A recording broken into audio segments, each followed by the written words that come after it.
రాజన్న సిరిసిల్ల జిల్లా వేములవాడ పరిధిలో గల చందుర్తి మండలం సనుగుల గ్రామంలో సిఎస్ఆర్ నిధులతో వాటర్ ప్లాంట్ను ప్రారంభించడం జరిగింది. ముఖ్య అతిథిగా హాజరైన బీజేపీ నాయకులు డాక్టర్ చెన్నమనేని వికాసరావు ప్రారంభించారు. ఈ యొక్క కార్యక్రమంలో బీజేపీ నాయకులు మరియు గ్రామస్తులు పాల్గొన్నారు. వికాసరావు మాట్లాడుతూ గంగేంద్ర కాలనీలో వారు తాగే వాటర్ శుభ్రంగా లేదని, వారు కూడా స్వచ్ఛమైన నీరు తాగేలా వాళ్ళ సంస్థ ద్వారా ఈ యొక్క వాటర్ ప్లాంట్ను ఏర్పాటు చేయడం జరిగిందని అన్నారు.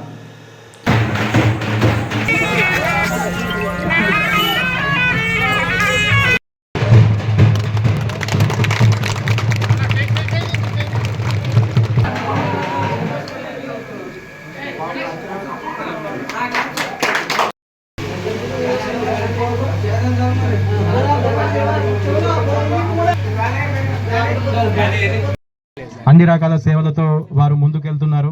సార్ మేము మీకు మా సనుగుల గ్రామం తరఫున ప్రత్యేక ధన్యవాదాలు తెలుపుతున్నాం సార్. ఎందుకంటే మా గంగిరెద్దు కాలనీలో వాళ్ళు సార్ ఇప్పుడు ఒక 6 నెలల తర్వాత మళ్ళీ సనుగుల గ్రామం గంగిరెద్దుల కాలనీలో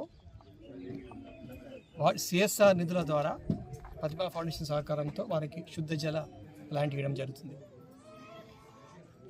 ఇక్కడ ప్లాంట్ ప్రత్యేకత ఏంటంటే, మేము ప్లాంట్ కాంట్రిబ్యూట్ చేస్తే మరి గంగిరెద్దు బంధువులు, ఈ గ్రామస్తులు వాళ్ళ నిధులతోనే వారు ఈ మంచిగా కాంపౌండ్, ఈ రూమ్, వాటర్ ప్లాంట్కి రూమ్ వాళ్ళు స్వయానగా నిర్మించి మనకందరికీ వారు స్ఫూర్తిదాయకం.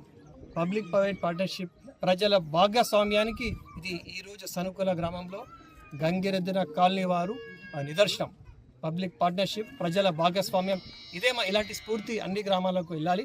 కేవలం ప్రభుత్వమే అన్నీ చేయలేవు, ప్రైవేట్ అన్నీ చేయలేవు. ప్రభుత్వం, ప్రైవేట్, ప్రజలు అందరు కలుసుకొని చేస్తే వాళ్ళు కూడా దీని నిర్వహణ కూడా వాళ్ళే బాధ్యతతో చేస్తారు. ఏదో మేము ఇచ్చిపోతే దాన్ని మర్చిపోతే దాని మెయింటెనెన్స్ బాగుంటుంది. కానీ ప్రజల భాగస్వామ్యం ఉంటే, గ్రామ పంచాయతీ భాగస్వామ్యం ఉంటేనే అన్నీ నడుస్తాయి. కాబట్టి ఈరోజు మనందరం సనుగుల గ్రామం నుంచి, ఈ గంగిరెద్దుల కాలనీ నుంచి మనకందరికీ స్ఫూర్తి. పబ్లిక్ పార్ట్నర్షిప్ అంటే ఏంటో, ప్రజల భాగస్వామ్యం అంటూ ఏంటో వీరు నిరూపించారు. స్వచ్ఛమైన తాగునీటితోని ఆరోగ్య సమస్యలు రాకుండా, ముఖ్యంగా వానాకాలం వచ్చిందంటే హాస్పిటల్లో పైసలు గలగల పోతుంటాయి. కాబట్టి శుద్ధ జల నీటి ప్లాంట్ వాళ్ళకు అందించడం జరిగింది వారి ఆరోగ్యం కోసం. మరి వారి సహకారానికి వారికి అందరికీ ధన్యవాదాలు.